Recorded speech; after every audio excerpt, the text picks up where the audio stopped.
I feel like 2 weeks is not enough, and I really want to share everything that I have with me from The Voice and from the show.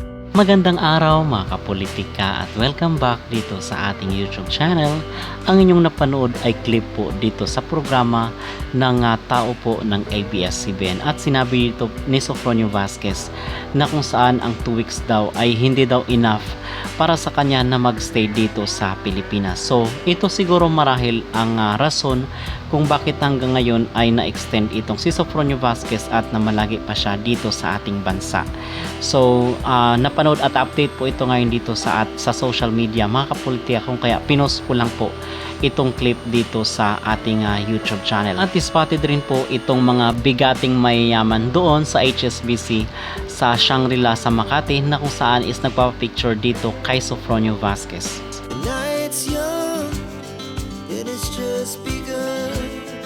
She puts her hand in mine.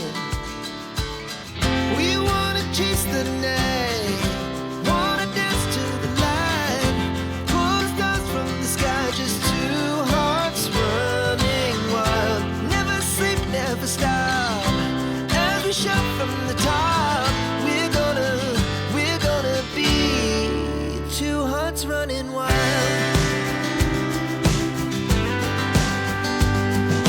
So yun po ang mga ganap doon sa Shangri-La para dito sa 150th anniversary ng HSBC, which is nag-perform nga po itong si Sofronio Vasquez. At bigyan lang po natin ng reaksyon mga kapolitika itong mga kumakalat ngayon na issue dito patungkol kay Sofronio Vasquez. Yung sinasabi na nga natin na yung kakambal ng kasikatan ay hindi natin maiwasan yung mga issue at kontrobersya, which is doon sa ating mga naunang video ay meron po tayong issue tungkol dito kay Sofronio Vasquez na ating natalakay, and ngayon naman ay meron naman pong umuusbong na kung saan is kini-question naman ngayon ng ilang mga basher or yung mga kritiko niya ang kanyang pinanggalingan, yung sinasabi niya na lumaki sa hirap itong si Sofronio Vasquez. Kasi meron pong iba na nagkiklaim na itong si Sofronio Vasquez ay galing sa angkan ng mga politiko or ng mga politicians.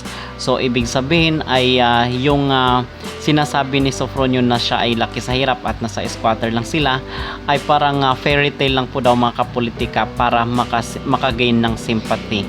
So yun po ang sinasabi ng ilang mga basher. At ano ba yung ating maging reaksyon? Ano ba yung ating maging opinion dito na merong mga tao na hindi naniniwala dito sa sinasabi ni Sofronio Vasquez na galing daw sila sa hirap? Well, chinek rin po natin ang profile ni Sofronio Vasquez in the past doon sa mga nakaraang taon bago pa siya sumalang or yung nanalo dito sa The Voice USA. At nakita po natin doon sa isang post niya na kung saan ay nagtitinda po siya ng kakanin. Okay, so ibig sabihin lang po nun kung kaya sa buhay ay hindi mo kayang mag-post ng ganun or magtinda ng mga kakanin sa social media.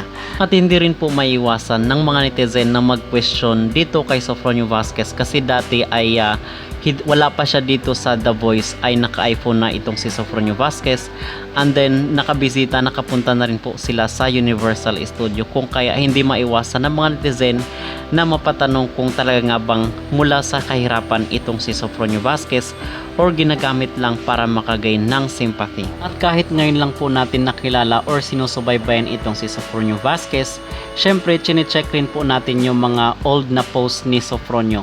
Okay, kasi kinikilatis or kinikilala natin yung isang tao na pinopromote natin dito sa ating YouTube channel. Okay? So kung kayo ang tatanungin mga kapolitika, ano ang inyong maging reaksyon? Ano ang inyong masasabi dito sa isang post sa social media na kung saan is controversial, kini-question itong pinanggalingan at hindi naniniwala na si Sofronio Vasquez ay isang mahirap? At ano rin po ang inyong maging reaksyon dito sa pag-extend ni Sofronio Vasquez sa ating bansa ng kanyang pamamalagi or pagstay sa Pilipinas? Kasi merong nag-comment doon sa ating previous video mga kapolitika na na-appreciate ko rin na ang sabi niya ay binibigyan daw si Sofronio Vasquez ng free will dito sa ating bansa. So ano nyo maging reaksyon, mag-comment down below at huwag kalimutang mag-like at mag-subscribe na rin kayo para updated kayo sa ating mga latest issue.